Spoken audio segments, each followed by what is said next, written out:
का रस पीकर। एकांत का अर्थ होता है अपने भीतर डुबकी लो। बाहर बहुत संबंध जोड़े, दूसरे से बहुत नाते बनाए, दुख के अतिरिक्त क्या कब पाया। अब अपने से नाता जोड़ो, एक नया सेतु बनाओ अपने और अपने बीच। अब अपने में जाओ। एकांत का अर्थ नहीं होता हिमालय चले जाओ। एकांत का अर्थ होता है जो संबंधों में बहुत ज्यादा जीवन ऊर्जा लगाई है, उसे संबंधों से मुक्त करो, अपने साथ रमो, आत्मलीन बनो। एकांत का रस पीकर, पविवेक रसम पीतवा। और बुद्ध उसको रस कह रहे हैं, प्यारा शब्द उपयोग कर रहे हैं, क्योंकि जिसने एकांत का रस पी लिया उसने अमृत पी लिया।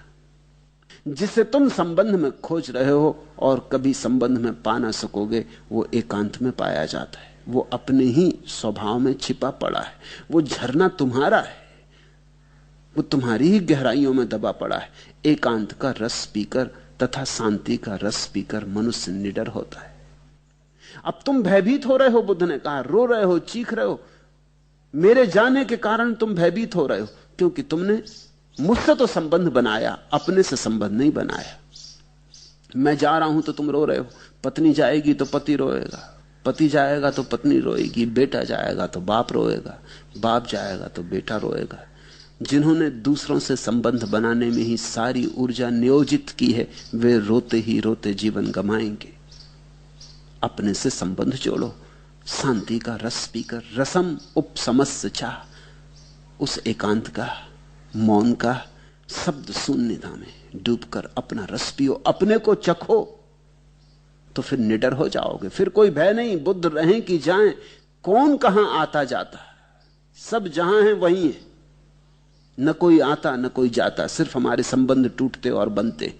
तुम अगर असंग हो जाओ तो फिर कोई जीवन में पीड़ा नहीं, दुख नहीं। धर्म का प्रेम रस पान कर निष्पाप हो जाओ। और धर्म कहां है? धर्म का अर्थ होता है स्वभाव, धर्म का अर्थ होता है तुम्हारी नियति। तुम जो वस्तुता हो वही धर्म। इसलिए जैसे चंद्रमा नक्षत्र पथ का अनुसरण करता है, वैसे ही धीर, प्राज्ञ, बहुश्रुत, श्रीलवान, व्रत संपन्न, आर्य तथा बुद्धिमान पुरुष का अनुगमन करना चाहिए। तो बुद्ध ने कहा, इस दृश्य को देखो, ये धीर है, प्राज्ञ है, बहुश्रुत है, शीलवान है, व्रत संपन्न है, आर्य है, बुद्धिमान है, इसका अनुगमन करो। रो धो मत। तस्माहि धीरंच पचंच बहुस्तुतम चाह घोर्यशीलम वतवंत मरियम। इसके पीछे जाओ, इससे सीखो। जो ऐसे हुआ है वही तुम्हें भी होने दो।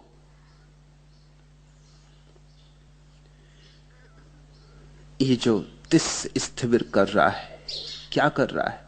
कोलाहल से काल की निद्रा नहीं टूटती, न धक्के मारने से समय का द्वार खुलता है।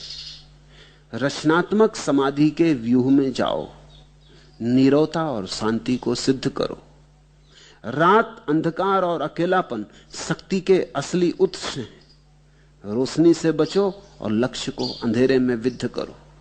बाहर बहुत रोशनी है, इसलिए हम आंखें खोले बैठे रहते। बाहर बहुत रूप है, इसलिए हम आंखें खोले बैठे रहते। आंख बंद करते हैं तो भीतर अंधेरा है।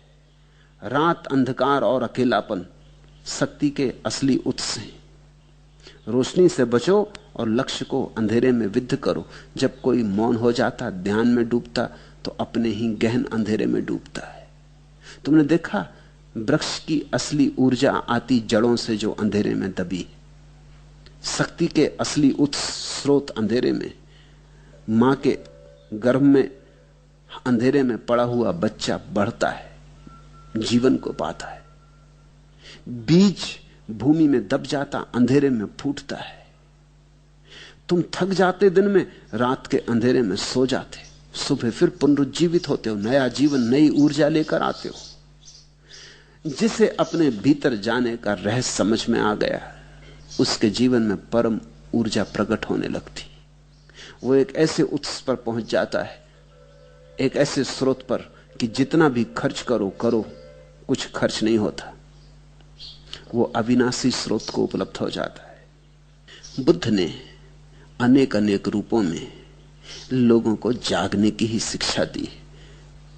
कोई ज्यादा भोजन कर रहा है तो उसे जगाया, कोई भूखा है तो कैसे जाग पाएगा तो भोजन दिया, कोई रागाग्नि में डूबा है तो उसे झकझोरा, जगाया, कोई शब्दों में, रोने धोने में, संबंधों में डूबा है तो उसे हिलाया। तोड़कर पुराने आभूषण नहीं बनाया कोई नया आभरण, नकार कर स्थापित मूल्य नहीं रचा कोई नया प्रतिमान, केवल दी मूर्छा विमुक्त दृष्टि सत्य को मुक्ति, केवल दी मूर्छा विमुक्त दृष्टि। बुद्ध का दान इतना ही है, मूर्छा विमुक्त दृष्टि। तुम सोए सोए ना जियो, जाग कर जियो, होश से जियो। बुद्ध ने कोई प्रार्थना नहीं सिखाई किसी आकाश में बैठे परमात्मा के प्रति। न बुद्ध ने कहा भिखारी बन के मांगो, न बुद्ध ने कहा याचक बनो, हाथ फैलाओ किसी परमात्मा के सामने। बुद्ध ने तो कहा अपने भीतर जाओ और परमात्मा मिल जाएगा, तुम परमात्मा हो। नहीं किसी याचक की प्रार्थना कि देवता पूरी करें कामना, नहीं किसी संत्रस्त की गुहार कि इंद्र करें रिपु का हनन, केवल नमन उनको जो अरिहंत, जो संत, भले ही उनका कोई धर्म कोई पंथ, मात्र समर्पण की वर्णमाला, एकमात्र मंत्र। एक बात, एकमात्र मंत्र सिखाया, समर्पण की वर्णमाला। कैसे तुम अपने अंतस्थल के केंद्र पर अपनी परिधि को समर्पित कर दो, कैसे तुम व्यर्थ को सार्थक पे समर्पित कर दो, कैसे तुम बाहर को भीतर पे समर्पित कर दो। मात्र समर्पण की वर्णमाला, एकमात्र मंत्र। और कोई मंत्र नहीं सिखाया बुद्ध ने। नहीं किसी याचक की प्रार्थना कि देवता पूरी करें कामना, नहीं किसी संत्रस्त की गुहार कि इंद्र करें रिपु का हनन, केवल नमन उनको जो अरिहंत, जो संत, भले ही उनका कोई धर्म कोई पंथ, मात्र समर्पण की वर्णमाला, एकमात्र मंत्र। अरिहंत शब्द बौद्धों का बहुमूल्य शब्द है। उसका अर्थ होता है जिसने अपने शत्रुओं पर विजय पा ली। और शत्रुओं का जो प्रधान है उसको बुद्ध ने प्रमाद कहा है, मूर्छा। जो जाग गया वो अरिहंत, जो जाग गया वही संत। फिर उसका क्या धर्म और क्या पंथ, इसका कुछ हिसाब रखने की जरूरत नहीं। जहां तुम्हें कोई अरिहंत मिल जाए, कोई संत मिल जाए, उसके पीछे चलो। जैसे चंद्रमा नक्षत्र पथ का अनुसरण करता है, वैसे ही धीर, प्राज्ञ, बहुश्रुत, शीलवान, व्रत संपन्न, आर्य तथा बुद्धिमान पुरुष का अनुगमन करना चाहिए। जहां संत मिल जाएं, उनकी छाया में उठो बैठो। जहां संत मिल जाएं, उनकी तरंगों में डूबो, उनका रस पियो, उनकी धारा में बहो, श्रोतापन्न बनो।